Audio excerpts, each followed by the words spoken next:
Gannavaram TDP office పై దాడి కేసులో Vallabhaneni Vamsi remand ను కోర్టు పొడిగించారు. ఏప్రిల్ 9వ తేదీ వరకు వంశీ రిమాండ్ లో ఉండనున్నారు.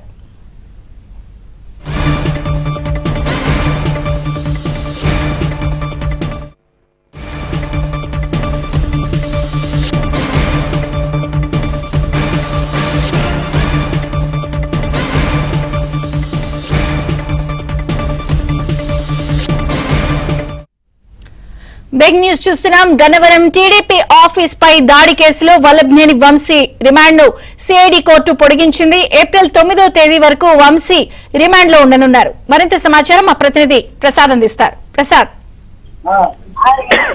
విజయచంద్రిక ఈ రోజు వల్లభనేని వంశీని సిఐడి కోర్టులో హాజరుపరిచారు. ప్రధానంగా ఈ గన్నవరం తెలుగుదేశం పార్టీ కార్యాలయంపై దాడి ఘటనలో 79 ఉన్నాడు. మరోవైపు సత్యవర్ధన్ కేసులో కూడా రిమాండ్ ఖైదీగా విజయవాడ జిల్లా జైల్లో ఉన్నారు. అయితే మేముతో ఈ రిమాండ్ మిగిలింటే ఈ రోజు కోర్టులో స్వయంగా ఆయనతో పాటు లక్ష్మీపతిని కూడా హాజరుపరిచారు. విచారణ చేసిన న్యాయమూర్తి వచ్చే నెల ఏప్రిల్ 9వ తేదీ వరకు కూడా రిమాండ్ పొడిగిస్తూ ఉత్తర్వులు జారీ చేశారు. మరోవైపు ఇదే కోర్టులో నిన్న వంశీ దాఖలు చేసిన బెయిల్ పిటిషన్ డిస్మిస్ అయింది.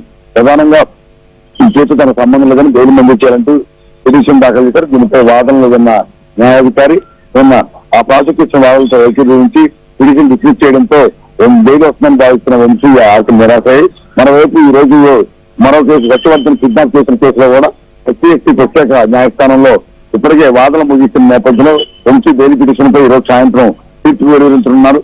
ఈ కేసులో ఈ కోర్టులో కూడా బెయిల్ వస్తుందా మంజూరు అవుతుందా లేదనే అంశంపై కూడా న్యాయవాదులు కూడా చర్చ నడుస్తుంది. ఈరోజు సాయంత్రం 4 గంటల తర్వాత ఉత్తర్వులు వెలువడే అవకాశం ఉంది. థాంక్యూ ప్రసాద్.